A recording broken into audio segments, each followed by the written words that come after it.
ಓಂ ಈಶೇಭ್ಯಃ ಶ್ರೀ ಬ್ರಹ್ಮರುದ್ರಶೇಷಾದಿಭ್ಯೋ ಯತೋ ಭವಾನ್ ವರೋತ ಈಶ್ವರಾಖ್ಯಾತೆ ಮುಖ್ಯ ನಾನ್ಯಸ್ಯ ಕಸ್ಯಚಿತ್.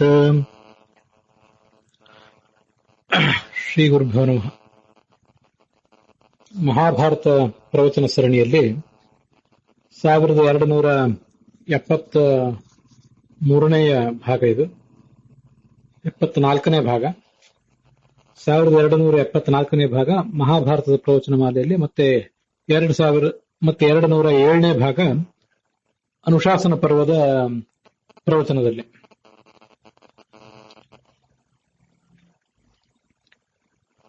ನಾವೀಗ ನೋಡಬೇಕಾಗಿರುವಂತಹ ಅಧ್ಯಾಯ ವಾವಿಳ್ಯ ರಾಮಸ್ವಾಮಿ ಶಾಸ್ತ್ರಿಗಳ ಪಾಠದಲ್ಲಿ 133, ಟಿ.ಆರ್. ಕೃಷ್ಣಾಚಾರ್ಯರ ಪಾಠದಲ್ಲಿ 246, ವೈಷ್ಣವ ಪಾಠದಲ್ಲಿ 231. ಈ ಅಧ್ಯಾಯಗಳಲ್ಲಿ ಸುಮಾರು 40 ಶ್ಲೋಕಗಳು ಸಮಾಪ್ತಿಯನ್ನು ಕಂಡಿವೆ. ಸ್ವಸ್ಥಸ್ತು ಸತಾಂ ಅಶೇಷ ಸನ್ಮಂಗಲಾನಿ ಭವಂತು. ಮಹಾಭಾರತಸ್ಯ ಅನುಶಾಸನ ಪರ್ವಣಿ ಶಿವಶಿವಾನ್ಯೋಃ ಮಧ್ಯೆ ಯೋಯಂ ಸಂವಾದಃ ಪ್ರವರ್ತತೆ. ಯಶ್ಚ ಸಂವಾದಃ ಅಣಿಮಾದ್ಯಷ್ಟಸಿದ್ಧಿ ವಿಷಯಕಃ ಅತ್ರ ದೃಶ್ಯತೆ. ಅಣಿಮಾದ್ಯಷ್ಟಸಿದ್ಧಿ ಪ್ರಕಾರಾನ್ ವಿಷಯೀಕರೋತಿ. ತತ್ರ ಗತೆ ದಿವಸೆ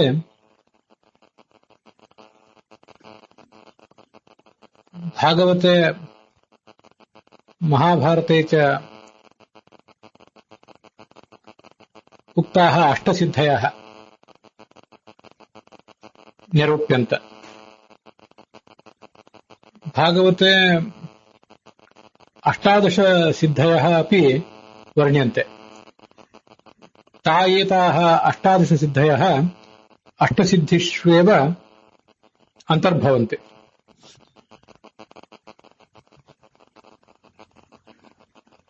ಅಷ್ಟಾದಶ ಸಿದ್ಧಯಃ ಕಾಃ ಇತಿ ಅಪಿ ಗತೆ ದಿವಸೆ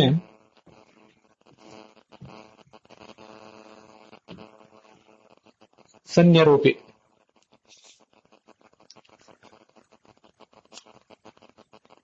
ಶಿವ ಮತ್ತು ಪಾರ್ವತಿಯರ ನಡುವೆ ನಡೆದಂತಹ ಸಂವಾದವನ್ನ ನಾವೀಗ ಮಹಾಭಾರತದ ಅನುಶಾಸನ ಪರ್ವದಲ್ಲಿ ನೋಡ್ತಾ ಇದ್ದೇವೆ. ಈ ಎಲ್ಲ ಶ್ಲೋಕಗಳನ್ನು ಒಂದು ಬಾರಿ ನಾವು ಗಮನಿಸಬೇಕು. ಈ ಎಲ್ಲ ಶ್ಲೋಕಗಳು ಅನುಷ್ಠುಪ್ ಛಂದಸ್ಸಿನಲ್ಲಿವೆ. ಒಂದೊಂದು ಪಾದದಲ್ಲಿ 8 ಅಕ್ಷರ ಇರ್ತವೆ. ಒಟ್ಟಾರೆ ಒಂದು ಶ್ಲೋಕದಲ್ಲಿ 32 ಛಂದಸ್ಸುಗಳಿರ್ತವೆ. ಅಣಿಮಾ ಮಹಿಮಾಚೇವ ಪ್ರಾಪ್ತಿ ಪ್ರಾಕಾಮ್ಯಮೇವ ಹಿ ಈಶಿತ್ವಂ ಚ ವಶಿತ್ವಂ ಚ ಯತ್ರ ಕಾಮಾವಸಾಯಿತ ಅಂತ ಹೀಗಿಲ್ಲಿ ಶ್ಲೋಕ ಬಂತು. ಈ ಎಲ್ಲ ಶ್ಲೋಕಗಳನ್ನು ಗಮನಿಸಿದ್ರು ಕೂಡ ಇವೆಲ್ಲವೂ ಅನುಷ್ಠುಪ್ ಛಂದಸ್ಸಿನಲ್ಲಿವೆ. ಒಂದೊಂದು ಪಾದದಲ್ಲಿ 8 ಅಕ್ಷರಗಳು. ಒಟ್ಟಾರೆ ಒಂದು ಶ್ಲೋಕದಲ್ಲಿ 4 ಪಾದಗಳು. 8 4 32 ಅಕ್ಷರಗಳು ಒಂದು ಪಾದದಲ್ಲಿ ಇರ್ತವೆ. ಈ ಎಲ್ಲ ಅನುಷ್ಠುಪ್ ಛಂದಸ್ಸಿಗೆ ಪಾರ್ವತಿ ದೇವಿ ಅಭಿಮಾನಿನಿಯಾಗಿದ್ದಾಳೆ. ಆಕೆ ವಾಂಗ್ ಮಾನಿನಿಯಾಗಿದ್ದಾಳೆ, ವೇದಾಭಿಮಾನಿನಿಯಾಗಿದ್ದಾಳೆ, ಮತ್ತೆ ಆಕಾಶದ ಅಭಿಮಾನಿನಿಯಾಗಿದ್ದಾಳೆ. ಅದೆಲ್ಲವೂ ಹಿಂದೆ ನೋಡಿದ್ದೀವಿ. ಅನುಷ್ಠುಪ್ ಛಂದಸ್ಸಿನ ಅಭಿಮಾನಿನಿ ಕೂಡ ಆಕೆ ಆಗಿದ್ದಾಳೆ. ಅನುಷ್ಠುಪ್ ಛಂದಸ್ಸಿನ ಅಭಿಮಾನಿನಿಯಾದಂಥ ಆ ಪಾರ್ವತಿಯಿಂದ ಈ ಒಂದು ಜಿಜ್ಞಾಸೆ ಬಂದ ಮೇಲೆ ಶಿವ ಅದನ್ನ ವಿವರಿಸಲಿಕ್ಕೆ ತೊಡಗಿದ್ದಾನೆ. ಯಾವ್ಯಾವ ಸಿದ್ಧಿಗಳು, ಅವುಗಳ ಅರ್ಥ ಏನು ಅಂತನ್ನೋದನ್ನೆಲ್ಲ. 8 ಸಿದ್ಧಿಗಳನ್ನು ನೋಡಿದ್ದೀವಿ. ಬೇರೆ ಕೆಲವು ಗ್ರಂಥಗಳಲ್ಲಿ ಗರಿಮಾ ಅನ್ನುವಂತಹ ಒಂದು ಸಿದ್ಧಿ, ಹೆಚ್ಚಿನ ಸಿದ್ಧಿ ಕಾಣಿಸ್ತದೆ. ಬೇಕಾದಾಗ ನಮ್ಮ ಶರೀರವನ್ನು ಭಾರವಾಗಿ ಮಾಡಿಕೊಳ್ಳುವಂತ ಸಿದ್ಧಿ. ಅದು ಈ ಮಹಾಭಾರತದಲ್ಲಿ ಕಾಣಲಿಲ್ಲ. ಭಾಗವತದಲ್ಲೂ ಕೂಡ ಅದು ಕಾಣಿಸುವುದಿಲ್ಲ. ಆದ್ರೆ ಈ ಗರಿಮಾ ಅನ್ನೋ ಸಿದ್ಧಿಯನ್ನ ಮಹಿಮಾ ಅನ್ನೋ ಸಿದ್ಧಿಯಲ್ಲಿ ನಾವು ಸೇರಿಸಬಹುದು. ಆದ್ರಿಂದ ಗರಿಮಾ ಅನ್ನೋ ಸಿದ್ಧಿಯನ್ನ ಮಹಾಭಾರತವಾಗ್ಲಿ ಭಾಗವತವಾಗ್ಲಿ ಹೇಳಲಿಲ್ಲ. ಮತ್ತೆ ಇಲ್ಲಿ ಈ ಗ್ರಂಥದಲ್ಲಿ ಪ್ರಾಕಾಶ್ಯ ಅನ್ನುವ ಸಿದ್ಧಿಯೊಂದನ್ನ ಹೇಳಿದ್ದಾರೆ. ಮಹಾಭಾರತದಲ್ಲಿ ಮತ್ತು ಭಾಗವತಗಳಲ್ಲಿ. ಈ ಪ್ರಾಕಾಶ್ಯ ಅನ್ನುವ ಸಿದ್ಧಿಯನ್ನ ಕೆಲವು ಬೇರೆ ಗ್ರಂಥಗಳಲ್ಲಿ ನೋಡಿದಾಗ ಅಲ್ಲಿ ಕಾಣಿಸುವುದಿಲ್ಲ ನಮ್ಗೆ ಅದು. ಆದ್ರೆ ಅಣಿಮಾ ಮಹಿಮಾ ಚೈವ ಗರಿಮಾ ಲಘಿಮಾ ತಥಾ ಪ್ರಾಪ್ತಿ ಪ್ರಾಕಾಮ್ಯಂ ಈಶಿತ್ವಂ ವಶಿತ್ವಂ ಚ ಅಷ್ಟಸಿದ್ಧಯ ಅಂತ ಹೇಳಿ ಅಲ್ಲೇನು ಪ್ರಾಪ್ತಿ ಅನ್ನುವ ಸಿದ್ಧಿಯನ್ನು ಹೇಳ್ತಾರೆ. ಪ್ರಾಪ್ತಿ ಅನ್ನುವ ಸಿದ್ಧಿಯಲ್ಲಿಯೇ ಪ್ರಾಕಾಶ್ಯ ಅನ್ನುವ ಸಿದ್ಧಿಯು ಸೇರ್ತದೆ ಅಂತ ಅವರ ಅಭಿಪ್ರಾಯ. ಗರಿಮಾವನ್ನ ಪ್ರತ್ಯೇಕವಾಗಿ ತಗೊಂಡಿದ್ದಾರೆ, ಪ್ರಾಕಾಶ್ಯವನ್ನು ತಗೊಂಡಿಲ್ಲ. ಪ್ರಾಕಾಶ್ಯವನ್ನ ಅವರು ಪ್ರಾಪ್ತಿಯಲ್ಲಿ ಸೇರಿಸ್ತಾರೆ. ಭಾಗವತ ಮಹಾಭಾರತಗಳಲ್ಲಿ ಗರಿಮಾವನ್ನು ತಗೊಂಡಿಲ್ಲ, ಪ್ರಾಕಾಶ್ಯವನ್ನು ಪ್ರತ್ಯೇಕವಾಗಿ ಹೇಳಿದ್ದಾರೆ. ಈ ಪ್ರಾಕಾಶ್ಯವನ್ನ ಪ್ರಾಪ್ತಿಯಲ್ಲಿ ಅವರು ಸೇರಿಸ್ತಾರೆ. ಆದ್ರಿಂದ ಬೇರೆ ಗ್ರಂಥಕಾರರು 8 ಸಿದ್ಧಿಗಳನ್ನು ಹೇಳುವುದು, ಇಲ್ಲಿ 8 ಸಿದ್ಧಿಗಳ ಬಗ್ಗೆ ನಾವು ಕೇಳುವುದು, ಇದೆಲ್ಲವೂ ಕೂಡ ಆ 8 ಅನ್ನುವ ಸಂಖ್ಯೆಯನ್ನು ಭಂಗ ಬರೋದಿಲ್ಲ. ಭಾಗವತ ತಾತ್ಪರ್ಯ ಹೇಳುವಂತೆ 18 ಸಿದ್ಧಿಗಳನ್ನು ಕೂಡ ನಾವು ನೋಡಿ ಮುಗಿಸಿದ್ದೇವೆ. ಆ 18 ಸಿದ್ಧಿಗಳು 8 ಸಿದ್ಧಿಗಳಲ್ಲೇ ಅಂತರ್ಭಾವವನ್ನು ಪಡಿತವೆ ಅಂತ ಕೂಡ ಕಳೆದ ದಿವಸ ನಾವು ನೋಡಿದ್ವಿ. 18 ಸಿದ್ಧಿಗಳ ಅರ್ಥ ಏನು ಅಂತ ಅನ್ನೋದನ್ನು ನೋಡಿದ್ವಿ. ಆ 18 ಸಿದ್ಧಿಗಳೆಲ್ಲವೂ ಕೂಡ ಹೇಗೆ ಈ 8 ಸಿದ್ಧಿಗಳಲ್ಲಿ ಸೇರ್ತವೆ, ಅಂತರ್ಭಾವ ಪಡಿತವೆ ಅಂತ ಅನ್ನೋದನ್ನ ಇವತ್ತು ನಾವು ಗಮನಿಸಬೇಕಾಗಿದೆ. ವಸ್ತುತಃ 8 ಸಿದ್ಧಿಗಳೇ ಮುಖ್ಯ, 18 ಸಿದ್ಧಿಗಳು ಅಮುಖ್ಯ. ಅನೂರ್ಮಿಮತ್ವ ಸಿದ್ಧಿಸ್ತು ಪ್ರಾಕಾಮ್ಯಾಂತರ್ಗತ ಮತ. ಅನೂರ್ಮಿಮತ್ವ ಅನ್ನುವ ಸಿದ್ಧಿ ಇದೆಯಲ್ಲ, ಅದು ಪ್ರಾಕಾಮ್ಯ ಸಿದ್ಧಿಯಲ್ಲೇ ಸೇರ್ತದೆ.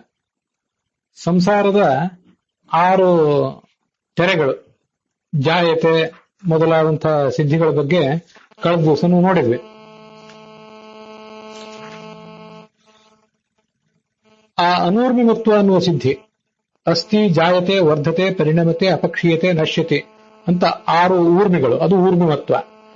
ಈ 6 ರೀತಿಯಾದ ಬದಲಾವಣೆಗಳಿಗೆ ನಮ್ಮ ಶರೀರವನ್ನ ಈಡು ಮಾಡಿಕೊಳ್ಳದೇ ಇರುವುದಕ್ಕೆ ಅನೂರ್ಮಿಮತ್ವ ಅಂತ. ಅನೂರ್ಮಿಮತ್ವ ಅನ್ನುವ 18 ಸಿದ್ಧಿಗಳಲ್ಲಿ ಒಂದೇನಿದೆಯಲ್ಲ, ಅದು ಈ 8 ಸಿದ್ಧಿಗಳಲ್ಲಿ ಒಂದಾದಂತಹ ಪ್ರಾಕಾಮ್ಯದಲ್ಲಿ ಸೇರ್ತದೆ. ಮತ್ತೆ ಪ್ರಾಕಾಶ್ಯ ಅನ್ನುವ ಒಂದು ಸಿದ್ಧಿ ಇದೆಯಲ್ಲ, ಇದು 8 ಸಿದ್ಧಿಗಳಲ್ಲಿ ಒಂದು. ಇದರಲ್ಲಿ ದೂರಶ್ರವಣ, ದೂರದರ್ಶನ, ತ್ರಿಕಾಲತ್ವ, ಪರಚಿತ್ತ ಜ್ಞಾನಿತ್ವ ಇವೆಲ್ಲ ಸಂಗತಿಗಳು ಕೂಡ ಅಲ್ಲಿ ಸೇರ್ತವೆ.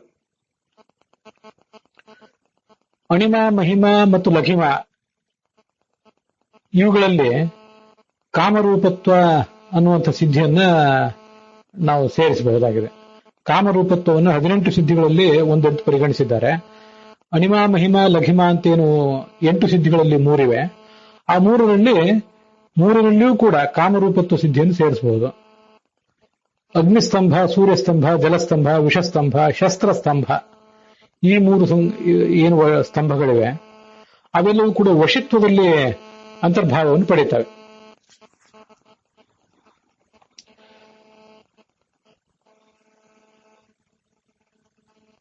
ಯಾವುದಕ್ಕೂ ಕೂಡ ನಾವು ಬಲಿಯಾಗದೇ ಇರುವಂತಹ ಸಾಮರ್ಥ್ಯ ವಶಿತ್ವ ಅಂತಂದ್ರೆ, ಅದನ್ನ ಹಿಂದೆ ನೋಡಿದ್ದೀವಿ. ವಶಿತ್ವ ಅನ್ನೋದಕ್ಕೆ ಅಲ್ಲಿ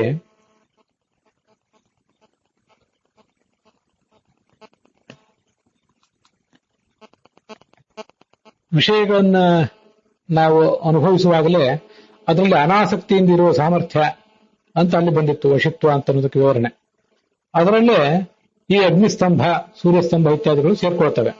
ಯಾಕೆಂದ್ರೆ ಅಗ್ನಿಯ ಬಿಸಿ, ಸೂರ್ಯನ ಬಿಸಿ, ಜಲದ ತಂಪು, ವಿಷದ ತೀಕ್ಷ್ಣತೆ, ಶಸ್ತ್ರದ ಪ್ರಹಾರ ಇವೆಲ್ಲವೂ ಕೂಡ ನಮಗೆ ಶರೀರಕ್ಕೆ ಅನುಭವಕ್ಕೆ ಬರ್ತಾ ಇದ್ದಾಗಲೂ ಕೂಡ ಅದರಿಂದ ಯಾವುದೇ ರೀತಿಯಾದಂತಹ ತೊಂದರೆ ನಮಗಾಗದೇ ಇರುವಂತೆ ನಾವು ನೋಡಿಕೊಳ್ಳುವುದು. ಹೀಗೆ ಈ ಅಗ್ನಿಸ್ತಂಭ ಮೊದಲಾದದ್ದು ವಶಿತ್ವ ಸಿದ್ಧಿಯಲ್ಲಿ ಸೇರಿ ಹೋಗ್ತದೆ.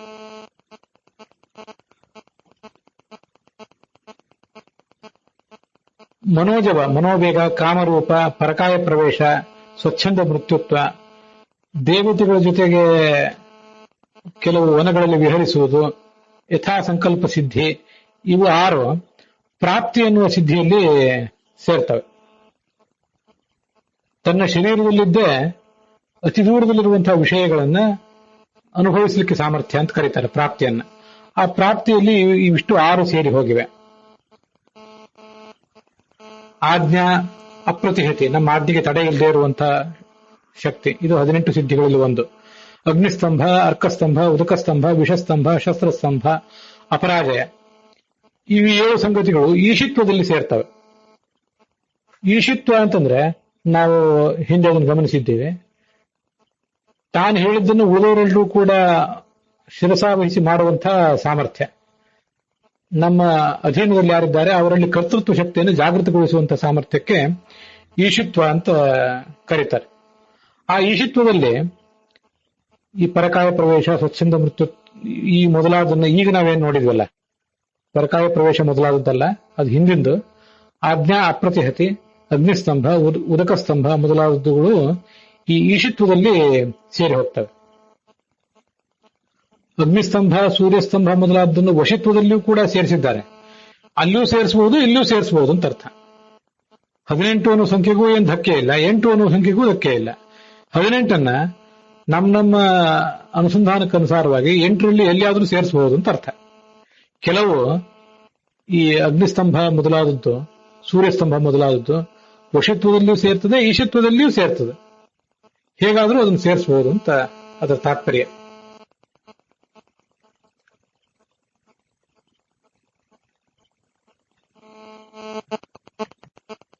ಆಜ್ಞಾ ಅಪ್ರತಿಹತಿ ಅಂತನ್ನೋದನ್ನ ಇಲ್ಲಿ ಈಗ ನಾವು ನೋಡಿದಂತೆ ವಶಿತ್ವದಲ್ಲಿ ಸೇರ್ತದೆ ಅಂತ ನೋಡಿದ್ದೇವೆ. ಅದು ಪ್ರಾಪ್ತಿ ಎನ್ನುವ ಸಿದ್ಧಿಯಲ್ಲಿ ಸೇರ್ತದೆ ಅಂತ ಹೇಳಲಿಕ್ಕೂ ಕೂಡ ಯಾವುದೇ ತೊಂದರೆ ಇಲ್ಲ. ಅಸ್ಥಿ ಜಾಯತೆ, ವರ್ಧತೆ, ಪರಿಣಮತೆ, ಅಪಕ್ಷೀಯತೆ, ನಶ್ಯತಿ. ಅಸ್ತಿತ್ವಕ್ಕೆ ಬರ್ತದೆ ಗರ್ಭದಲ್ಲಿ ಮೊದಲು, ಆಮೇಲೆ ಹೊರಗೆ ಹುಟ್ಟುತ್ತದೆ, ಆಮೇಲೆ ಬೆಳೀತದೆ, ಬೆಳೆದ ದೇಹ ಪರಿಣಮಿಸ್ತದೆ, ಮುಂದೆ ಅದು ಅವನತಿ ಕಡೆಗೆ ಸಾಗ್ತದೆ, ಕೊನೆಗೊಂದು ದಿವಸ ಅವನತಿಯನ್ನು ಹೊಂದೇ ಬಿಡುತ್ತದೆ ಅಂತ ಇಷ್ಟು 6 ಊರ್ಮಿಗಳು. ದೇವತೆಗಳು ಯಾರಲ್ಲವೋ ಅವರೆಲ್ಲರಿಗೂ ಇದ್ದದ್ದೇ. ದೇವತೆಗಳಿಗೆ ಇಂಥ ಮುದುಕತನ ಮೊದಲಾದದ್ದಿಲ್ಲ. ಮುಪ್ಪು, ಅವರ ದೇಹಕ್ಕೂ ಕೂಡ ಒಂದು ದಿವಸ ಸಾವಿದೆ, ಆದ್ರೆ ಮುಪ್ಪು ಅಂತ ಅನ್ನೋದಿಲ್ಲ. ಇದನ್ನು ನಾವು ಗಮನಿಸಬೇಕು. ಯಾವತ್ತೂ ಕೂಡ ಅವರು ಹರೆಯದವರಂತೆ, ಯುವಕರಂತೆಯೇ ಇರ್ತಾರೆ. ಚತುರ್ಮುಖ ಮೊದಲಾದ ಎಲ್ಲಾ ದೇವತೆಗಳು ಕೂಡ ಪಿತಾಮಹ ಅಂತ ಅವನನ್ನ ಎಲ್ಲರಿಗಿಂತ ಮೊದಲು ಹುಟ್ಟಿದವನು ಒಂದು ದೃಷ್ಟಿಯಿಂದ ಹೇಳ್ತಾರೆ ಹೊರತು ಅವನೇನು ಮುದುಕನ ಅಲ್ಲ ಅಂತ ಅನ್ನೋದನ್ನು ಗಮನಿಸಬೇಕು. ಆತನಿಗೆ ಬಿಳಿ ಕೂದಲು ಇತ್ಯಾದಿಗಳನ್ನು ತೋರಿಸುವುದಕ್ಕೆ ಯಾವ ಅರ್ಥವೂ ಇಲ್ಲ.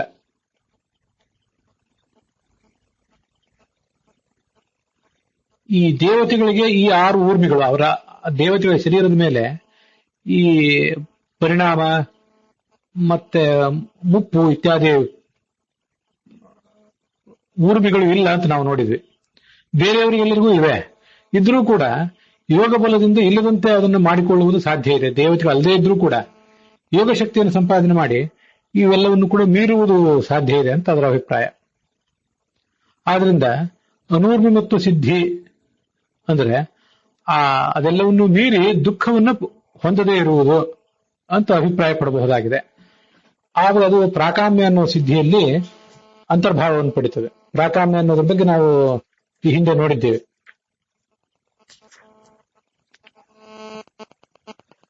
ಸುಖಕ್ಕೆ ಕಾರಣವಾಗುವಂತಹ ವಸ್ತು ನಮ್ಮೆದುರಿಗೆ ಇಲ್ಲದೆ ಹೋದ್ರೂ ಸುಖವನ್ನು ಪಡ್ಕೊಳ್ಳುವಂತಹ ಸಾಮರ್ಥ್ಯ ಅಂತ ಹೀಗರ್ಥ. ಯಾವುದೇ ಆ ಸುಖಕ್ಕೆ ಕಾರಣವಾದಂತಹ ವಸ್ತು ಇಲ್ಲ, ದುಃಖಕ್ಕೆ ಕಾರಣವಾದ ವಸ್ತು ಇದೆ. ದುಃಖಕ್ಕೆ ಕಾರಣವಾದ ವಸ್ತುವನ್ನು ಮೆಟ್ಟಿ ನಿಂತು ಸುಖಕ್ಕೆ ಕಾರಣವಾದಂತಹ ಸಂಗತಿ ನಮಗೆ ಇಲ್ಲದೆ ಹೋದ್ರೂ ಕೂಡ ದುಃಖವನ್ನು ಇಲ್ಲದಂತೆ ಮಾಡಿಕೊಂಡು ಇದ್ದ ಪರಿಸ್ಥಿತಿಯಲ್ಲೇ ಆರಾಮವಾಗಿರುವುದು, ಇದಕ್ಕೆ ಪ್ರಾಕಾಮ್ಯ ಸಿದ್ಧಿ ಅಂತ ಕರೀತಾರೆ. ಹಿಂದೆ ಅದನ್ನು ನಾವು ನೋಡಿದ್ದೇವೆ.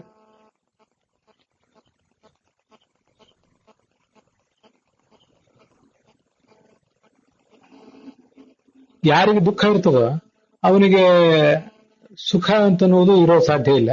ಬಯಸಿದ್ದೆಲ್ಲ ಇರ್ಲಿಕ್ಕೆ ಅವನಿಗಂತೂ ಸಾಧ್ಯ ಇಲ್ಲ. ಏನೇನನ್ನು ಬಯಸ್ತಾನೋ ಅದೆಲ್ಲವೂ ಅವನಿಗೆ ಸಿಗೋದು ಸಾಧ್ಯ ಇಲ್ಲ. ಆದ್ರಿಂದ ಯಾರಿಗೆ ದುಃಖ ಇಲ್ಲವೋ ಅವನಿಗೆ ಪ್ರಾಕಾಮ್ಯ ಸಿದ್ಧಿ ಅಂತನ್ನೋದು ಇರಬಲ್ಲದು. ಪ್ರಾಕಾಮ್ಯದಲ್ಲಿ ದುಃಖಾಭಾವ, ಊರ್ಮಿಗಳು ನಮ್ಮ ಶರೀರವನ್ನು ಬಾಧಿಸುವುದರಿಂದ ಏನು ದುಃಖ ಆಗಬೇಕು ಆ ದುಃಖ ಇಲ್ಲದಂತೆ ಮಾಡಿಕೊಳ್ಳುವುದು ಪ್ರಾಕಾಮ್ಯ ಸಿದ್ಧಿಯಲ್ಲಿ ಸೇರ್ತದೆ. ದೂರಶ್ರವಣ, ದೂರದರ್ಶನ, ತ್ರಿಕಾಲಜ್ಞತ್ವ, ಪರಚಿತ್ತ ಸಂಕಲ್ಪ ಜ್ಞಾನ ಮೊದಲಾದ 4 ಸಿದ್ಧಿಗಳೇನಿವೆ, ಇವೆಲ್ಲ ಪ್ರಾಕಾಶ್ಯ ಅನ್ನುವ ಸಿದ್ಧಿಯಲ್ಲಿ, ಮಹಾಜ್ಞಾನ ಸಿದ್ಧಿಯಲ್ಲಿ ಅಂತರ್ಭಾವವನ್ನು ಪಡೀತವೆ. ಏನದು ಮಹಾಜ್ಞಾನ ಅಂತಂದ್ರೆ, ವೇದಾದಿಕಂ ವಿನಾ ಪ್ರೋಕ್ತ ತ್ರಿಕಾಲ ಜ್ಞಾನಿತ ಬುಧಿ ಶರೀರಸ್ಥಂ ವಿನಾ ದೇಹೆ ಪರಚಿತ್ತಾದ್ಯಭಿಜ್ಞತ. ವೇದಾದಿಗಳಲ್ಲಿ ಯಾವ ಸಂಗತಿಗಳು ವರ್ಣಿತ ಆಗಿವೆ ಅದನ್ನೆಲ್ಲ ಓದದೆ ಹೋದ್ರೆ ನಮ್ಮಂಥವ್ರಿಗೆ ಸಾಮಾನ್ಯವಾಗಿ ತಿಳಿಯೋದಿಲ್ಲ. ಇದು ನಮ್ಗೆಲ್ರಿಗೂ ಗೊತ್ತಿದೆ. ಆದ್ರೆ ಅದನ್ನು ಓದದೆಯೂ ಕೂಡ ಅಲ್ಲಿರುವ ಸಂಗತಿಗಳನ್ನು ತಿಳ್ಕೊಳ್ಳುವುದು, ಇದಕ್ಕೆ ಪ್ರಾಕಾಶ್ಯ ಅಂತ ಕರೀತಾರೆ. ನಾವು ಅದನ್ನ ಹಿಂದೆ ನೋಡಿದ್ದೇವೆ. ಹಿಂದಿನ ಯಾವುದೋ ಜನ್ಮದಲ್ಲಿ ಓದಿರಬಹುದು, ಈ ಜನ್ಮದಲ್ಲಿ ಓದಿಲ್ದೇ ಇರಬಹುದು. ನಮ್ಮಂಥವ್ರ ಪರಿಸ್ಥಿತಿ ಹೇಗಿರ್ತದೆ, ಹಿಂದೆ ಅತ್ಯಂತ ದೊಡ್ಡ ವಿದ್ವಾಂಸನೇ ಆಗಿದ್ರು, ಎಲ್ಲವನ್ನೂ ಅರೆದು ಕುಡಿದವನೇ ಆಗಿದ್ರು. ಈಗ ಬಾಲ್ಯದಲ್ಲಿ ಮತ್ತೊಬ್ಬರ ಮೂಲಕ, ಒಬ್ಬ ಗುರುಗಳ ಮೂಲಕ ಅದೆಲ್ಲವನ್ನು ಅಧ್ಯಯನ ಮಾಡಲೇಬೇಕಾಗ್ತದೆ. ಇಲ್ಲದೆ ಹೋದ್ರೆ ಆ ಯಾವ ವಿಷಯಗಳು ಕೂಡ ಅವನಿಗೆ ಅರ್ಥ ಆಗುವುದೇ ಇಲ್ಲ. ಹಿಂದೆ ಅತ್ಯಂತ ದೃಢವಾಗಿ ಓದಿದ್ದು ಹೌದಾದರೆ, ಈಗ ಸ್ವಲ್ಪ ಮಟ್ಟಿನ ಗುರುಪದೇಶದಿಂದಲೂ ಕೂಡ ಆ ಜ್ಞಾನ ಅಂತ ಅನ್ನೋದು ಬೆಳಕಿಗೆ ಬರ್ತದೆ. ಇದೆಲ್ಲದು ನಮ್ಮಂಥವ್ರ ಸ್ಥಿತಿ ಇದು. ಸಾಮಾನ್ಯವಾಗಿ ನಮಗೆ ಪೂರ್ವ ಜನ್ಮಗಳಲ್ಲಿ ಯಾವ ಅಧ್ಯಯನ ಆಗಿ ಹೋಗಿದೆ, ಆ ಅಧ್ಯಯನದ ದಾರ್ಢ್ಯವನ್ನ ಅವಲಂಬಿಸಿ ಈಗ ನಾವು ಅಧ್ಯಯನ ಮಾಡಿದಾಗ ಹಿಂದಿನ ವಿಷಯಗಳೆಲ್ಲ ಸಂಸ್ಕಾರ ರೂಪದಿಂದ, ಹಿಂದೆ ಕಲಿತ ವಿಷಯಗಳ ಸಂಸ್ಕಾರ ಅಂತ ಅನ್ನೋದೆಲ್ಲ ಜಾಗೃತವಾಗಿ ಮತ್ತೀಗ ಜ್ಞಾನ ಬರ್ತದೆ. ಹೊಸದಾಗಿ ಹಿಂದೆಂದೂ ಕಲಿಯದ ಸಂಗತಿಯನ್ನ ಈ ಜನ್ಮದಲ್ಲಿ ನಾವು ಕಲಿಯೋದಿಲ್ಲ ಅಂತಲ್ಲ, ಆದ್ರೂ ಕಲಿತ ಸಂಗತಿಗಳು ಹಿಂದೆ ಕಲಿತದ್ದಾದ್ರೆ ಈಗ ಬೇಗ ಬೆಳಕಿಗೆ ಬರ್ತದೆ, ಹಿಂದೆ ಕಲಿಯದ್ದಾದ್ರೆ ಈಗ ಹೆಚ್ಚು ಪ್ರಯತ್ನವನ್ನ ಅಪೇಕ್ಷಿಸ್ತದೆ. ಕೆಲವು ಬಾರಿ ಹಿಂದೆ ಕಲಿತ ಸಂಗತಿಗಳು ಕೂಡ ಪ್ರಾರಬ್ಧ ಕರ್ಮದ ಒಂದು ಪ್ರಾಬಲ್ಯದಿಂದಾಗಿ ತೀವ್ರವಾದಂತಹ ಪ್ರಯತ್ನದಿಂದಲೂ ಬೆಳಕಿಗೆ ಬರದೆ ಹೋಗಬಹುದು. ಹಾಗಾಗುವ ಸಾಧ್ಯತೆಯೂ ಇದೆ. ಇದೆಲ್ಲ ನಮಗೆ ಮನುಷ್ಯರಿಗೆ. ಆದರೆ ಅನೇಕ ಜನರಿಗೆ, ಈ ಯೋಗಿಗಳು, ದೇವತೆಗಳು ಮೊದಲಾದವರಿಗೆ ಪ್ರಾಕಾಶ್ಯ ಅನ್ನುವ ಸಿದ್ಧಿಯ ಮೂಲಕ ವೇದಾದಿಗಳನ್ನ ಅಧ್ಯಯನ ಮಾಡದೆ, ವೇದಾದಿಗಂ ವಿನಾ ಅದೆಲ್ಲವನ್ನು ತಿಳ್ಕೊಳ್ಳುವಂತಹ ಶಕ್ತಿ ಇರ್ತದೆ. ಇದಕ್ಕೆ ಪ್ರಾಕಾಶ್ಯ ಸಿದ್ಧಿ ಅಂತ ಕರೀತಾರೆ. ಪ್ರಕಾಶ ಅಂದ್ರೆ ಜ್ಞಾನ, ಆ ಜ್ಞಾನದ ಸಿದ್ಧಿ ಅಂತ ಅರ್ಥ.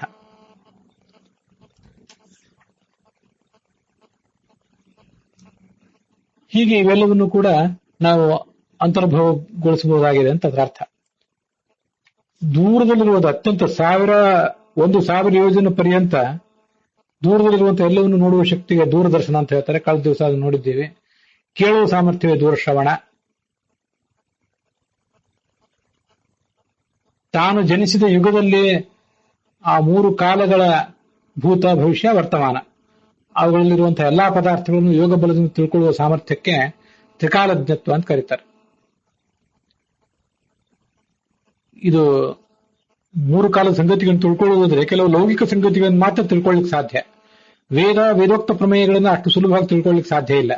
ಅವಷ್ಟನ್ನು ಹೊರತುಪಡಿಸಿಯೇ ಈ ಒಂದು ಸಿದ್ಧಿಯನ್ನು ಇಂತಹ ಸಿದ್ಧಿಯನ್ನು ಪಡ್ಕೊಂಡ್ರೂ ಕೂಡ ತತ್ವಜ್ಞಾನ ಅಂತ ಅಷ್ಟು ಸುಲಭ ಅಲ್ಲ.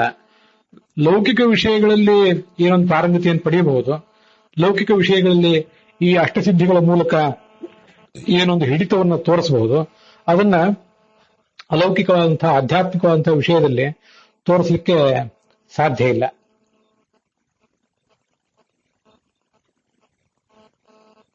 ಅನೇಕರ ಮುಖವನ್ನು ನೋಡಿಯೇ ಅವರ ಮನಸ್ಸಿನಲ್ಲಿರುವಂತಹ ಸಂಗತಿಗಳನ್ನು ಅರ್ಥ ಮಾಡಿಕೊಳ್ಳುವ ಶಕ್ತಿ, ಇದು ಪರಚಿತ್ತ ಅಭಿಜ್ಞತ್ವ ಅಂತ ಅನ್ನೋದು. ಇದು ಯೋಗಿಗಳಿಗೆ ಸಿಕ್ಕಿರ್ತದೆ. 18 ಸಿದ್ಧಿಗಳಲ್ಲಿ ಇದು ಒಂದು. ಆದ್ರೆ ನಾವು ಪರಮಾತ್ಮನ ಮತ್ತು ತತ್ವಾಭಿಮಾನಿ ದೇವತೆಗಳ ಮುಖವನ್ನು ನೋಡಿದ್ರೆ ಅವರ ಮನಸ್ಸಿನಲ್ಲಿರುವಂತದ್ದೆಲ್ಲ ನಮಗೆ ತಿಳಿಯೋದಿಲ್ಲ. ಬೇರೆ ಕೆಲವರು ತತ್ವಾಭಿಮಾನಿ ದೇವತೆಗಳು ಅಲ್ಲದೇ ಇರುವಂತಹ ಕೆಲವು ಬೇರೆ ದೇವತೆಗಳಿದ್ದಾರೆ. ಅವರೆಲ್ಲರ ಮುಖವನ್ನು ನೋಡಿದರೆ, ಮತ್ತು ಉಳಿದಂತಹ ತನಗಿಂತ ಕೆಳಗಿನವರಾದ ಅನೇಕ ಜನ ಸಾಧಕರೇನಿರ್ತಾರೆ, ಅವರೆಲ್ಲರ ಮುಖವನ್ನ ನೋಡಿದ ಮಾತ್ರಕ್ಕೆ ಅವರ ಮನಸ್ಸಿನಲ್ಲಿ ಏನಿದೆ ಅಂತ ತಿಳ್ಕೊಳ್ಳುವ ಶಕ್ತಿ ಬರ್ತದೆ. ಹೀಗೆ ಪರಮಾತ್ಮ ಮತ್ತು ತತ್ವದೇವತೆಗಳನ್ನು ಹೊರತುಪಡಿಸಿ ಉಳಿದವರ ಮನಸ್ಸನ್ನು ಓದಬಲ್ಲ ಶಕ್ತಿ, ಮೈಂಡ್ ರೀಡಿಂಗ್ ಏನಿದೆ, ಇದಕ್ಕೆ ಪರಚಿತ್ತ ಅಭಿಜ್ಞತ್ವ ಅಂತ ಹೀಗೆ ಕರೀತಾರೆ. ಇದೆಲ್ಲ ಪ್ರಾಕಾಶ್ಯದಲ್ಲೇ ಅಂತರ್ಭಾವವನ್ನು ಹೊಂದುತ್ತದೆ.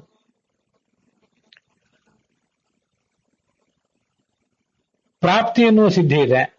ಅದ್ರ ಬಗ್ಗೆ ನಾವು ಹಿಂದೆ ನೋಡಿದ್ದೀವಿ. ಇನ್ನೊಬ್ಬರ ಶರೀರ ಒಳಗೆ ಹೋಗದೇನೆ ಅವರ ಇಂದ್ರಿಯಗಳ ಮೂಲಕ, ಇನ್ನೊಬ್ಬರ ಇಂದ್ರಿಯಗಳು ಅವರ ಶರೀರದಲ್ಲಿವೆ, ನಾವು ಆ ಇನ್ನೊಬ್ಬರ ಶರೀರದಲ್ಲಿ ಪ್ರವೇಶ ಮಾಡಿ ಆ ಇಂದ್ರಿಯಗಳ ಮೂಲಕ ಏನೇನೋ ತಿಳ್ಕೊಳ್ಳುವುದು ಮತ್ತೆ ಏನೇನು ಮಾಡುವುದು, ಅದು ಪರಕಾಯ ಪ್ರವೇಶ ಆಗ್ತದೆ. ಅಲ್ಲಿ ಹೋಗದೇನೆ ನಾವು ಇದ್ದಲ್ಲೇ ಇದ್ದು ಇನ್ನೊಬ್ಬರ ಇಂದ್ರಿಯಗಳ ಮೂಲಕ ಅನೇಕ ಕಾರ್ಯಗಳನ್ನು ಮಾಡುವ ಶಕ್ತಿ ಏನಿದೆಯಲ್ಲ, ಇದಕ್ಕೆ ಪ್ರಾಪ್ತಿ ಅಂತ ಕರೀತಾರೆ. ಅದನ್ನು ಹಿಂದೆ ನೋಡಿದ್ದೇವೆ.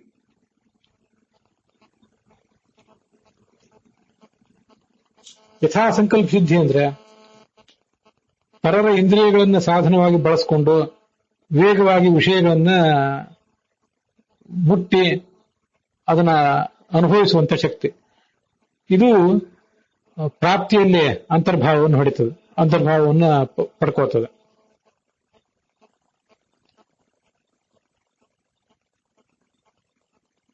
ತನ್ನ ಮನಸ್ಸಿನಷ್ಟು ವೇಗದಿಂದ ಮನಸ್ಸು ಹೋದಲ್ಲೆಲ್ಲ ತಾನೂ ಹೋಗಬಲ್ಲಂತಹ ಶಕ್ತಿ, ಅದಕ್ಕೆ ಮನೋವೇಗ, ಮನೋಜವ ಅಂತ ಕರೀತಾರೆ.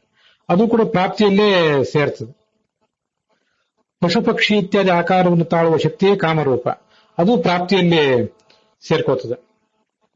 ಒಂದು ಪ್ರದೇಶದಲ್ಲಿ ತನ್ನ ಶರೀರವನ್ನ ಸುರಕ್ಷಿತವಾಗಿಟ್ಟು ತನ್ನ ಮನೆಯಿಂದ ತಾನು ಹೊರಗೆ ಬಂದಷ್ಟೇ ಸುಲಭವಾಗಿ ಮತ್ತೊಬ್ಬರ ಶರೀರದಲ್ಲಿ ಹೋಗುವುದೇ ಪರಕಾಯ ಪ್ರವೇಶ. ಇದು ಕೂಡ ಪ್ರಾಪ್ತಿಯೇ. ನಮಗೆ ಬೇಕಾದಾಗ ಒಂದು ಯುಗದಲ್ಲಿ ಮರಣ ಹೊಂದುವಂತಹ ಸಾಮರ್ಥ್ಯ ಏನಿದೆ, ಅದಕ್ಕೆ ಸ್ವಚ್ಛಂದ ಮೃತ್ಯುತ್ವ ಅನ್ನುವ ಸಿದ್ಧಿ ಅಂತ ಹೇಳ್ತಾರೆ. ಇವೆಲ್ಲ ಯಥಾ ಸಂಕಲ್ಪ ಸಿದ್ಧಿ ಅಂತಾನೆ ಕರೀತಾರೆ. ಇದನ್ನೆಲ್ಲ ಬಯಸಿದ ಅನ್ನ, ಪಾನ, ಭೋಗ ಇತ್ಯಾದಿ ಎಲ್ಲ ಸಂಪತ್ತುಗಳು ಕೂಡ ನಮಗೆ ಸಿಗುವುದಕ್ಕೆ ಯಥಾ ಸಂಕಲ್ಪ ಸಿದ್ಧಿ, ಅದು ಕೂಡ ಪ್ರಾಪ್ತಿ ಎನ್ನುವುದರಲ್ಲಿ ಸೇರ್ತದೆ. ಅನೇಕ ಜನ ಮುನಿಗಳಾದವರಿಗೆಲ್ಲರಿಗೂ ಕೂಡ ಇದೆಲ್ಲವನ್ನು ಅರ್ಥ ಮಾಡಿಕೊಳ್ಳುವ ಶಕ್ತಿ ಇರ್ತದಲ್ಲ. ಅನೇಕ ಅಲೌಕಿಕ ಸಂಗತಿಗಳನ್ನು ಅವರೆಲ್ಲ ತೋರಿಸ್ತಾರಲ್ಲ, ಅದನ್ನು ತೋರಿಸ್ಲಿಕ್ಕೆ ಹೇಗೆ ಸಾಧ್ಯ ಅಂದ್ರೆ ಇಂಥ ಸಿದ್ಧಿಗಳ ಬಲದಿಂದಲೇ. ಪ್ರಾಚೀನ ಕಾಲದ ಋಷಿಮುನಿಗಳು ಮಾತ್ರ ಅಲ್ಲ, ಈಗ ಇತ್ತೀಚಿನವರಿಗೂ ಕೂಡ ಈಗೂ ಕೂಡ ಹಿಮಾಲಯ ಪ್ರಾಂತದಲ್ಲಿರುವಂತಹ ಕೆಲವು ಯೋಗಿಗಳು ಇಂಥ ಶಕ್ತಿಗಳನ್ನೆಲ್ಲ ತೋರಿಸ್ತಾ ಇದ್ರು, ಈಗಲೂ ಕೂಡ ತೋರಿಸುವವರು ಇದ್ದಾರೆ ಅಂತ ನಾವು ನೀವೆಲ್ಲ ಕೇಳಿರ್ತೇವೆ.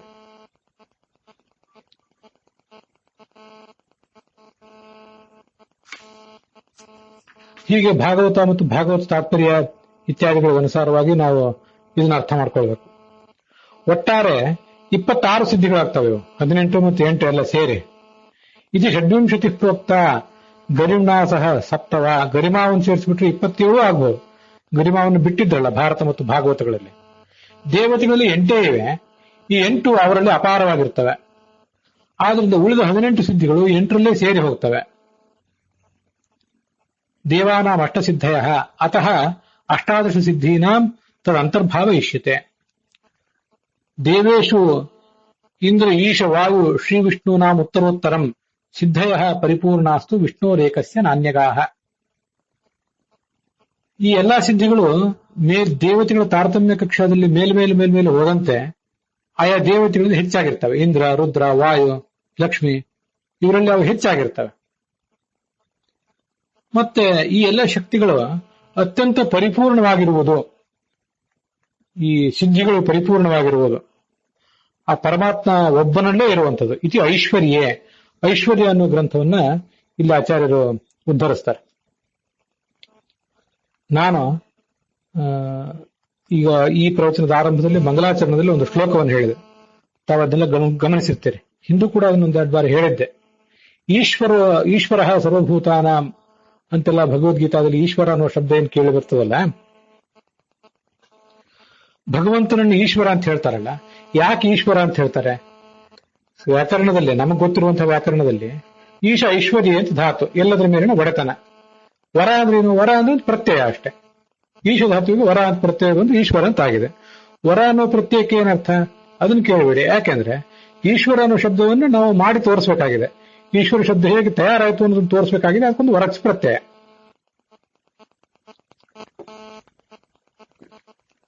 ಇದು ಈಗಿನ ವ್ಯಾಕರಣ. ಆಚಾರ್ಯರು ಗೀತಾ ಪ್ರಸ್ಥಾನದಲ್ಲಿ ಶ್ಲೋಕವೊಂದನ್ನು ಉದ್ಧರಿಸ್ತಾರೆ. ಈಶೇಭ್ಯ ಶ್ರೀ ಬ್ರಹ್ಮರುದ್ರ ಶೇಷಾದಿಭ್ಯೋ ಯಥೋ ಭವಾನ್ ವರೋತ ಈಶ್ವರಾಖ್ಯಾತೆ ಮುಖ್ಯ ನಾಣ್ಯಸ್ಯ ಕಸ್ಯಚಿತ್ ಅಂತ.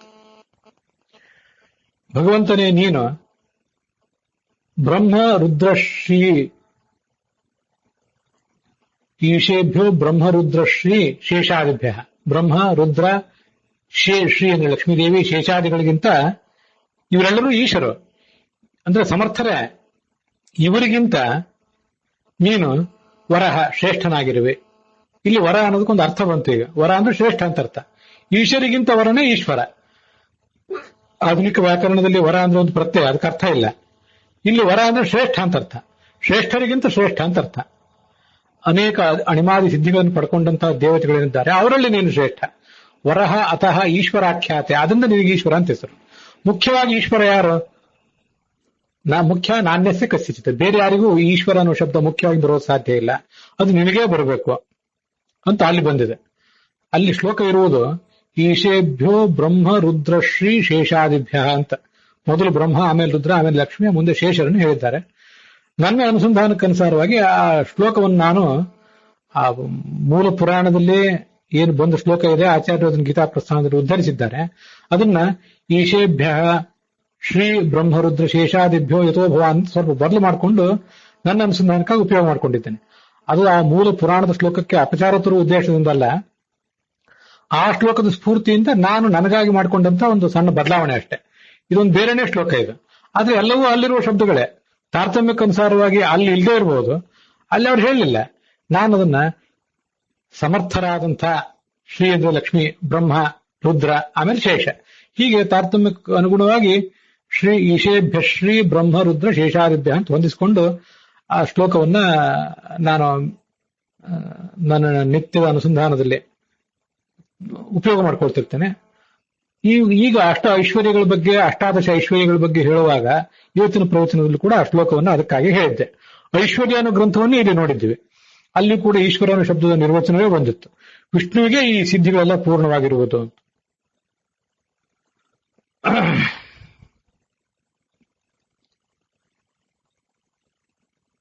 ಹರಿವಂಶದ ಒಂದು ಮಾತನ್ನು ಕೂಡ ಇದೇ ಪ್ರಸಂಗದಲ್ಲಿ ಆಚಾರ್ಯ ಉದ್ಧರಿಸ್ತಾರೆ. ಇವತ್ತಿನ ಹರಿವಂಶ ಗ್ರಂಥದಲ್ಲಿ ಈ ಶ್ಲೋಕ ಇದೆಯೋ ಇಲ್ಲೋ ಗೊತ್ತಿಲ್ಲ. ಶ್ರುತೇಶುತು ಯಥಾಯೋಗಂ ಕ್ಷಿಪ್ರಗ್ರಹಣಮೇವತೋ ಉತ್ತಮ್ ಪ್ರಾಕಾಶ್ಯಮನ್ಯೇಷಾಂ. ನಮ್ದೆಲ್ಲ ಸ್ಥಿತಿ ಹೇಗಿರ್ತದಂದ್ರೆ, ದೇವತೆಗಳು ಅಲ್ಲದೇ ಇದ್ದವರಿಗೆ, ನಮ್ಮಂಥವರಿಗೆ ಶ್ರುತೇಶು ನಾವಿವತ್ತೇನು ಈಗ ಕೇಳ್ತಾ ಇದ್ದೇವೆ ಅಥವಾ ಕಳೆದ ಜನ್ಮದಲ್ಲಿ ಏನು ಅಧ್ಯಯನ ಮಾಡಿದ್ದೇವೆ, ಆ ಅಧ್ಯಯನ ಮಾಡುವ ವೇದಾದಿ ಶಾಸ್ತ್ರಗಳಲ್ಲಿ ಅವ್ರು ಏನ್ ಹೇಳ್ತಿದ್ದಾರೆ ಅನ್ನೋದ್ರ ಕೂಡಲೇ ತಿಳ್ಕೊಳ್ಳೋ ಶಕ್ತಿ ಇರ್ತದೆ. ಈ ಬುದ್ಧಿವಂತಿಕೆ ಅನ್ನೋದು ಏನಿದೆಯಲ್ಲ, ಒಂದು ಏನ್ ಹೇಳ್ತಿದ್ದಾರೆ ಅಂತ ಅನ್ನೋದನ್ನ ಕೂಡಲೇ ತಿಳ್ಕೊಳ್ಳುವ ಶಕ್ತಿ, ಅದಕ್ಕೆ ಗ್ರಹಣ ಶಕ್ತಿ ಅಂತ ಕರೀತಾರೆ. ಮುಂದೆ ಧಾರಣ ಶಕ್ತಿ ಅಂತ ಮತ್ತೊಂದಿದೆ, ಅದು ನೆನಪಿಟ್ಕೊಳ್ಳುವ ಶಕ್ತಿ. ಮತ್ತೆ ವಿಮರ್ಶಾ ಶಕ್ತಿ ಅಂತ ಅನ್ನೋದು ಮೂರನೇದ್ದು. ಹೇಳಿದ್ದನ್ನ ನಾನಾ ರೀತಿಯಾಗಿ ವಿಮರ್ಶಿಸುವುದು, ಯಾವುದು ಸರಿ ಯಾವುದು ತಪ್ಪು ಅಂತ ವಿಮರ್ಶಿಸುವುದು ಏನಿದೆಯಲ್ಲ, ಅದಕ್ಕೆ ವಿಮರ್ಶಾ ಶಕ್ತಿ ಅಂತ ಕರೀತಾರೆ, ಅದು ಮೂರನೇದ್ದು. ಇಲ್ಲಿಗ ಗ್ರಹಣ ಶಕ್ತಿ ಬಗ್ಗೆ ಹೇಳ್ತಿದ್ದಾರೆ. ದೇವತೆಗಳು ಅಲ್ಲದಂತಹ ನಮ್ಮಂಥವರಿಗೆ ನಾವು ಅಧ್ಯಯನ ಮಾಡ್ತಾ ಇರುವ ಅಥವಾ ಹಿಂದೆ ಮಾಡಿರುವ ಗ್ರಂಥಗಳ ಬಗ್ಗೆ ಹಿಂದೆ ಅಧ್ಯಯನ ಮಾಡಿದ್ದೀವಿ. ಈಗ ಗುರುಗಳು ಮತ್ತೆ ಹೇಳ್ತಾ ಇದ್ದಾರೆ. ಹಿಂದೆ ಮಾಡಿದ್ರ ಒಂದು ಸಂಸ್ಕಾರ ಇರೋದ್ರಿಂದ ಕೂಡಲೇ ಗುರುಗಳು ಹೇಳಿದ್ದೆಲ್ಲ ನಮಗೆ ಗ್ರಹಣ ಆಗ್ತಾ ಹೋಗ್ತದೆ. ಇದು ಯೋಗ ಬಲದಿಂದ ಸಾಧ್ಯ ಆಗ್ತದೆ. ಇದು ನಮಗೆ ಉಳಿದವರಿಗೆಲ್ಲ ಪ್ರಕಾಶ ಸಿದ್ಧಿ. ಅಂದ್ರೆ ಹಾಗಾಗಿ ಈಗ ನಮ್ಮಂಥವರಿಗೆ ಇದನ್ನ ಹೇಳ್ತಾ ಇರುವಂತ ನನ್ನಂಥವರಿಗೆಲ್ಲ ಪ್ರಕಾಶ ಸಿದ್ಧಿ ಇದೆ ಅಂತ ಅರ್ಥ ಅಲ್ಲ. ಈಗಿಲ್ಲಿ ನಮಗಿದು ಹಿಂದೆ ಬಂತಲ್ಲ ಪ್ರಾಕಾಮ್ಯ ಅಂತ ಅನ್ನೋದ್ರ ಬಗ್ಗೆ, ಹರಿವಂಶದ ಮಾತನ್ನ ಇಲ್ಲಿ ಕೇಳ್ತಾ ಇದ್ದೇವೆ. ಆದ್ರೆ ಈ ಪ್ರಾಕಾಶ್ಯ ಅನ್ನುವ ಸಿದ್ಧಿಯ ವಿವರಣೆಯನ್ನ ಹಿಂದೆ ಮಾಡಿದ್ದಾರೆ.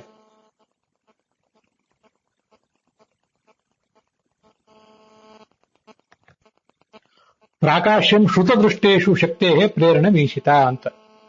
ಶ್ರುತ ನಾವೀಗಾಗಲೇ ಹಿಂದೆ ಓದಿದ್ದನ್ನ ಈಗ ಮತ್ತೆ ಗುರುಗಳ ಉಪದೇಶವಿಲ್ಲದೇನೆ, ಅಧ್ಯಯನವಿಲ್ಲದೇನೆ ತಿಳ್ಕೊಳ್ಳುವ ಶಕ್ತಿ ಅಂತ ಹಿಂದೆ ಬಂದಿದೆ. ನಮ್ಮಂಥ ಸಾಮಾನ್ಯರಿಗೆ ಗುರುಗಳ ಉಪದೇಶದ ಮೂಲಕ ತಿಳಿದು ಬರ್ತದೆ, ಯೋಗಿಗಳಿಗೆ ಉಪದೇಶ ಇಲ್ಲದೇನೆ ತಿಳಿದು ಬರ್ತದೆ ಅಂತ ನಾವು ಅರ್ಥ ಮಾಡ್ಕೊಳ್ಬೇಕಷ್ಟೆ.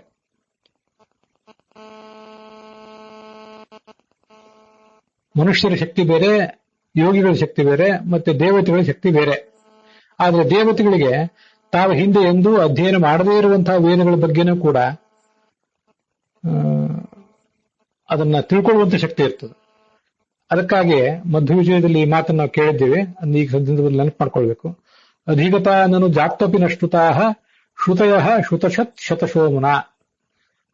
ಆಚಾರ್ಯರು ಬಾಲಕರಾಗಿದ್ದಾಗ ಅವರಿಗೆ ಅವ್ರ ಗುರುಗಳು ಕೆಲವು ವೇದ ಮಂತ್ರಗಳನ್ನು ಉಪದೇಶಿಸಿದರು. ಒಂದೊಂದು ಮಂತ್ರವನ್ನ ಹೇಗೆ ಉಪದೇಶಿಸ್ತಿರ್ತಾರೆ, ಸಾಮಾನ್ಯವಾಗಿ ವೇದಾಧ್ಯಯನ ಹೇಗೆ ಮಾಡಿಸ್ತಾರೆ ಅಂತ ಅನ್ನೋದು ಎಲ್ಲಿಗೂ ಗೊತ್ತಿಲ್ಲ ಅನ್ನೋ ಕಾರಣಕ್ಕಾಗಿ ಹೇಳಿದ್ದೇನೆ.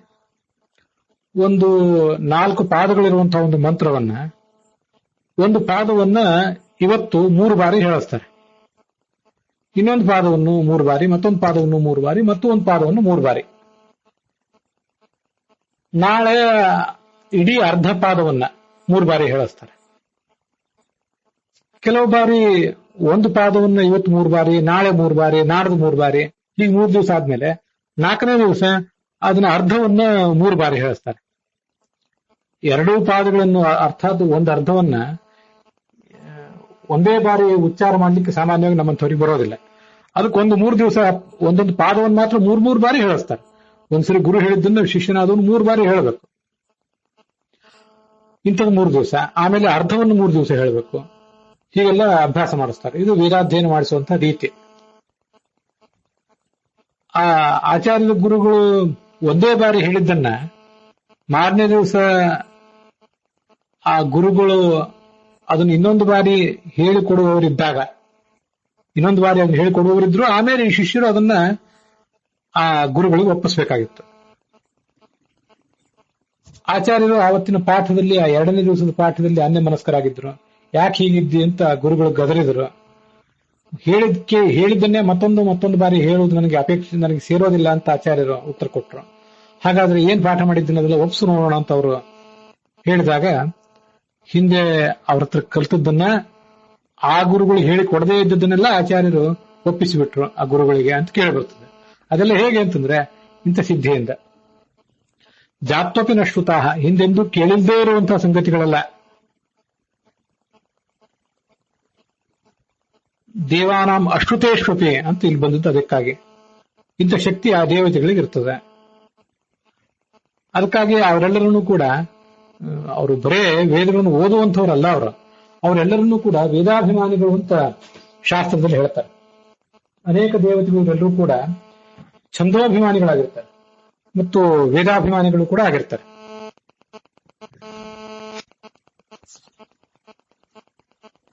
ಸುಪರ್ಣ ಅಖಿಲ ವೇದಾನಾಂ, ಸುಪರ್ಣ ಎಲ್ಲ ವೇದಗಳಿಗೂ ಋಷಿಯಾಗಿದ್ದಾನೆ.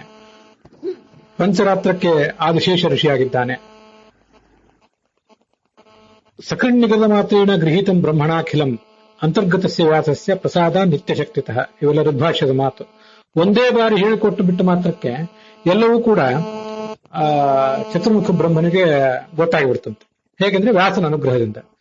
ತೇನಿತ ಅನಂತ ಶಕ್ತಿತ್ವ ಯುಗಪತ್ ಸಮುದೀರಿತಂ, ಹೇಳಿಕೊಡುವವನು ಅನಂತ ಶಕ್ತಿ ಉಳ್ಳವನು. ಒಂದೇ ಬಾರಿ ಹೇಳ್ಬಿಟ್ಟ, ಇವನು ಅದೆಲ್ಲವನ್ನು ಕೂಡ ಅರ್ಥ ಮಾಡಿಕೊಂಡ್ಬಿಟ್ಟ ಅಂತ ಈಗ ಅಲ್ಲಿ ಕೇಳಿ ಬರ್ತದೆ. ಋಗ್ವೇದಕ್ಕೆ ಇಂದ್ರ ಋಷಿ, ಯಜುಷಾಂ ಸೂರ್ಯ ಏವಚ, ಯಜುರ್ವೇದಕ್ಕೆ ಸೂರ್ಯ ಋಷಿ, ಮತ್ತೆ ಸಾಮವೇದಕ್ಕೆ ಸೋಮ ಅಂದ್ರೆ ಮುಖ್ಯ ಪ್ರಾಣ ಋಷಿಯಾಗಿದ್ದಾನೆ. ಹೀಗೆ ಅದನ್ನೆಲ್ಲ ಬೆಳಕಿಗೆ ತಂದಂಥವರು ಈ ದೇವತೆಗಳಾಗಿದ್ದಾರೆ.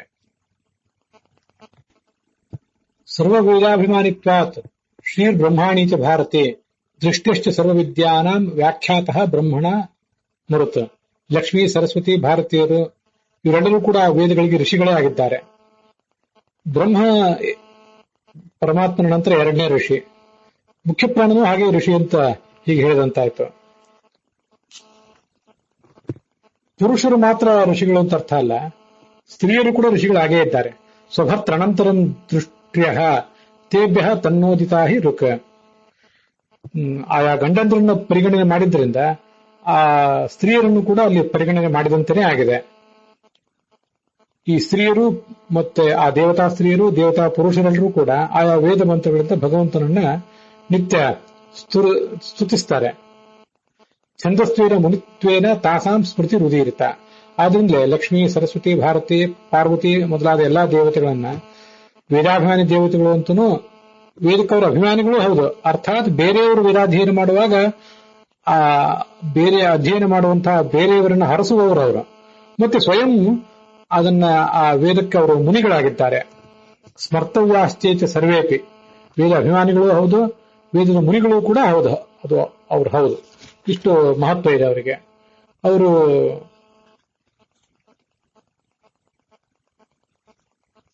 ಎಲ್ಲ ಛಂದಸ್ಸುಗಳಿಗೆ ಅಭಿಮಾನಿಗಳು ಕೂಡ ಆಗಿದ್ದಾರೆ ಅಂತ ಆ ಋಗ್ಭಾಷೆಗೆ ಅನುಸಾರವಾಗಿ ನಾವು ತಿಳ್ಕೊಳ್ಬೇಕು. ಇಷ್ಟು ಶಕ್ತಿ ಆ ದೇವತೆಗಳಿಗಿರ್ತದೆ. ಆದ್ರಿಂದ ಪಾರ್ವತಿ ದೇವಿಯನ್ನ ಅನುಷ್ಠುಪ್ ಛಂದಸ್ಸಿನ ಅಭಿಮಾನಿ ದೇವತೆ ಅಂತ ನಾನೀಗ ಸ್ಮರಣೆ ಮಾಡಿಕೊಂಡೆ. ಈಗ ನಾವು ನೋಡ್ತಾ ಇರುವಂತಹ ಶ್ಲೋಕ ಏನ್ ಬಂತಲ್ಲ, ಅಲ್ಲಿ ಸರಸ್ವತಿ ಮತ್ತು ಭಾರತೀಯರು, ಸರಸ್ವತಿ ಮತ್ತು ಸಂಜ್ಞಾ ದೇವತೆ ಇವರಿಬ್ಬರೂ ಕೂಡ ಅನುಷ್ಠುಪ್ ಛಂದಸ್ಸಿನ ಅಭಿಮಾನಿ ದೇವತೆಗಳು ಅಂತ ಹೇಳಿದ್ದಾರೆ. ಬ್ರಹ್ಮಾಣಿ ಅನುಷ್ಠುಪ್, ಇಂದ್ರಾಣಿ ತ್ರಿಷ್ಠುಪ್, ಹೀಗಿಲ್ಲಿ ಬಂದಿದೆ. ಆದ್ರೆ ಅವರಲ್ಲದೆ ಪಾರ್ವತಿ ದೇವಿಯು ಕೂಡ ಅನುಷ್ಠುಪ್ ಛಂದಸ್ಸಿನ ಅಭಿಮಾನಿಗಳಾಗಿದ್ದಾರೆ ಅಂತನ್ನೋ ಸಂಗತಿ ಐತರೇಯ ಉಪನಿಷತ್ನಲ್ಲಿ ಬಂದಿರುವಂತದ್ದಾಗಿದೆ. ಬಹುತೇಕ ಅನುಷ್ಠುಪ್ ಛಂದಸ್ಸಿನಿಂದಲೇ ಕೂಡಿರುವಂತಹ ಮಹಾಭಾರತ ಇಂತಹ ಒಂದು ದಿವ್ಯವಾದ ಗ್ರಂಥದ ಅರ್ಥ ನಮ್ಗೆ ಆಗಬೇಕಾದ್ರೆ ಈ ಪಾರ್ವತಿ ಪರಮೇಶ್ವರ ಇವರ ಅನುಗ್ರಹ ಇದ್ದೇ ಇರಬೇಕು ಅಂತ ಅದರ ತಾತ್ಪರ್ಯ. ಉತ್ತರೋತ್ತರ ಮಾತ್ರಾಪಿ ಯಾವದ್ ವಿಷ್ಣು ಸುಪೂರ್ಣ ಭುಕ್, ಇದು ಹರಿವಂಶದ ಮಾತು. ಎಲ್ಲ ದೇವತೆಗಳು ಕಕ್ಷಾ ತಾರತಮ್ಯದಲ್ಲಿ ಮೇಲ್ಮೇಲೆ ಹೋದಂತೆ ಅವರಲ್ಲಿ ಆ ಶಕ್ತಿ ಹೆಚ್ಚಾಗಿರ್ತದೆ. ಪೂರ್ಣವಾದಂತಹ ಶಕ್ತಿ ಇರುವುದು ಆ ಪರಮಾತ್ಮ ಒಬ್ಬನಿಗೆ ಅಂತ ನಾವು ತಿಳ್ಕೊಳ್ಬೇಕು.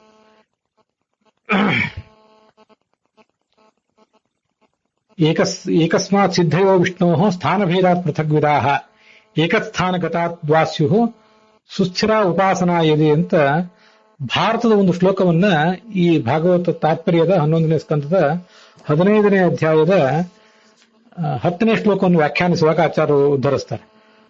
ಈ ಅಷ್ಟಸಿದ್ಧಿಗಳ ಬಗ್ಗೆ ಬರುವಂತಹ ಶ್ಲೋಕವೇ ಇದು. ಈ ಶ್ಲೋಕ ಈಗ ನಾವು ನೋಡುವಂತಹ ಅನುಶಾಸನ ಪರ್ವದಲ್ಲಿ ಒಂದು ಕಾಲದಲ್ಲಿ ಇತ್ತೇನೋ ಅಂತ ನನಗೊಂದು ಗುಮಾನಿ, ಈಗೇನು ಕಂಡು ಬರೋದಿಲ್ಲ ಇದು. ಆದ್ರೂ ಇಂಥದ್ದು ಶ್ಲೋಕ ಇದೆ. ಆ ವಿಷ್ಣುವಿನಲ್ಲಿ ನಮ್ಮ ಮನಸ್ಸನ್ನು ದೃಢವಾಗಿ ಇಟ್ಟಿದ್ದರಿಂದ ಅನೇಕ ಥರದ ಸಿದ್ಧಿಗಳು ಬರ್ತಾವಲ್ಲ, ಆ ಅನೇಕ ಥರದ ಸಿದ್ಧಿಗಳೆಲ್ಲ ಬರೋದು ಹೇಗೆ ಅಂತಂದ್ರೆ ಸ್ಥಾನ ಭೇದಾತ್, ಒಬ್ಬನೇ ಭಗವಂತ ಅನೇಕ ಸ್ಥಾನಗಳಲ್ಲಿ ನಿಂತ್ಕೊಂಡು ಅನೇಕ ರೀತಿಯಾದಂತಹ ಸಾಧನೆಗಳನ್ನು ನಮ್ಮ ಕಡೆಯಿಂದ ಮಾಡಿಸ್ತಾನೆ, ಅನೇಕ ರೀತಿಯಾದಂತಹ ಸಿದ್ಧಿಗಳನ್ನ ನಮಗೆ ಕೊಡ್ತಾನೆ. ಅಥವಾ ಒಂದೇ ಸ್ಥಾನದಲ್ಲಿ ಸುಸ್ಥಿರವಾಗಿ ಅವನ ಗುಣಗಳನ್ನು ನಾವು ಉಪಾಸಿಸಿದರೂ ಕೂಡ ಏಕಸ್ಥಾನಗತಾ ದ್ವಾಸ್ಯು ಸುಸ್ಥಿರ ಉಪಾಸನಾ ಇದೆ. ಸ್ಥಿರವಾಗಿ ಆ ಭಗವಂತನ ಗುಣಗಳನ್ನು ಉಪಾಸನೆ ಮಾಡಿದ್ರೆ, ಭಗವಂತನ ಬೇರೆ ಬೇರೆ ಗುಣವನ್ನು ನಾವು ಉಪಾಸನೆ ಮಾಡಿದಾಗ ನಮಗೆ ಬೇರೆ ಬೇರೆ ರೀತಿಯಾದಂತಹ ಸಿದ್ಧಿಯು ಕೂಡ ದೊರೆಯುತ್ತದೆ ಅಂತ ಆ ಭಾರತದ ಒಂದು ಶ್ಲೋಕ ಅದನ್ನು ವರ್ಣನೆ ಮಾಡಿದೆ.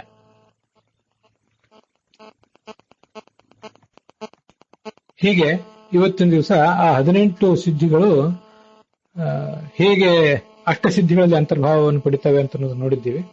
ಇವತ್ತಿನ ಈ ಭಾಗ ಇಲ್ಲಿಗೆ ಸಮಾಪ್ತವಾಗಿದೆ.